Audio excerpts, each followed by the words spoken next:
Salut la famille, j'espère que vous allez bien, j'espère que vous avez la forme. Moi, je me porte très bien.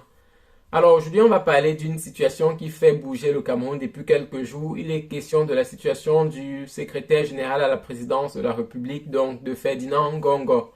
Mais avant de continuer, je voudrais me présenter. Je m'appelle Emmanuel et sur la chaîne, on parle en général de business, on parle d'entrepreneuriat et on parle de tout ce qui touche à l'argent. De temps en temps, lorsque j'ai des astuces, des choses dans lesquelles on peut investir, je les partage ici sur la chaîne pour permettre à un maximum de personnes d'atteindre l'indépendance financière.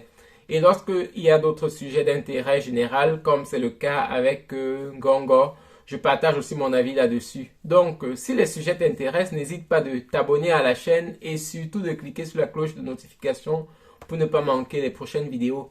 Et lorsque tu regardes des vidéos pareilles, si ça t'apporte quelque chose de plus, laisse-moi le pouce bleu, ça m'encourage et ça me donne de travailler davantage. Merci.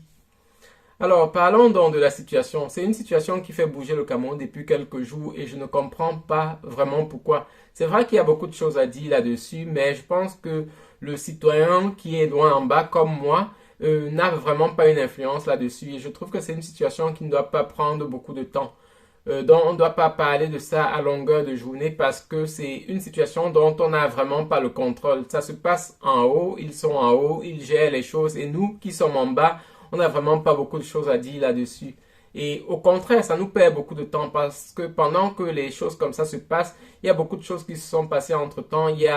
J'ai eu l'information selon laquelle les personnes qui sont malades doivent déposer une caution de 50 000 avant d'être prises en charge. Et ça, c'est des situations vraiment critiques parce que la maladie, lorsqu'elle vient, elle ne prévient pas. Donc, vous n'allez pas toujours garder 50 000 francs sur vous pour attendre une éventuelle maladie. Déjà, quand on parle d'un pays où le SMIC est inférieur à 50 000, donc on ne peut pas imposer aux gens de garder toujours 50 000 dans leur poche pour attendre une éventuelle maladie. Ça ne se fait nulle part. Dans beaucoup de pays, je vis en Allemagne, vous le savez déjà, ici, même si vous n'avez pas d'argent, vous êtes pris aux soins. Et ça se fait dans tous les autres pays.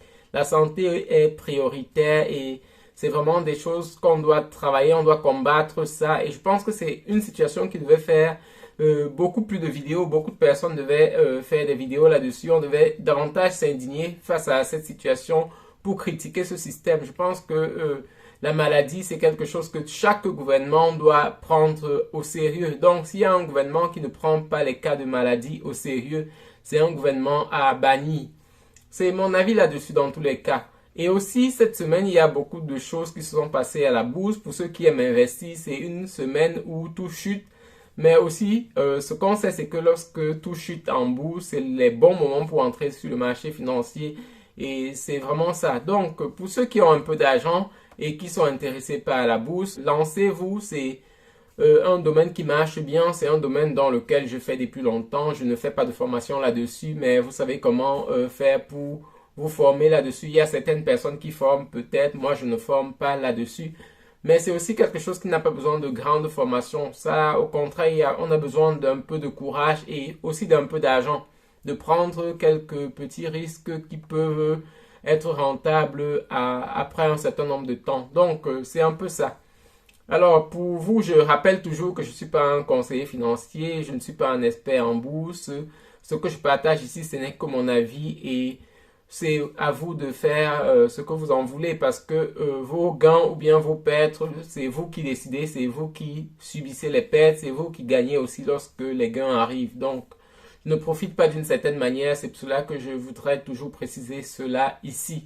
Je partage mon expérience et si ça peut inspirer quelqu'un d'autre, pourquoi pas.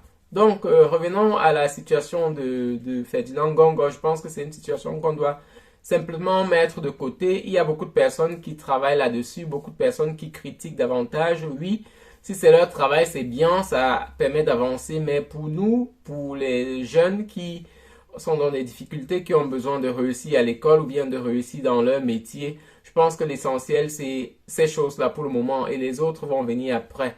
Ou alors les choses comme celles dont j'ai évoqué ici, les cas ou de maladies qu'il faut critiquer. Il faut même sortir de fois marcher pour ça parce que c'est pas quelque chose de normal. Ça n'existe que dans les pays qui vont vraiment toucher le sol bientôt.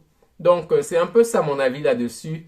Dis-moi ce que tu penses dans les commentaires, je suis curieux de savoir ce que tu penses. Et aussi, si cette vidéo t'a apporté quelque chose de plus, laisse-moi le pouce bleu, partage-la autour de toi et permets que plusieurs personnes puissent la regarder.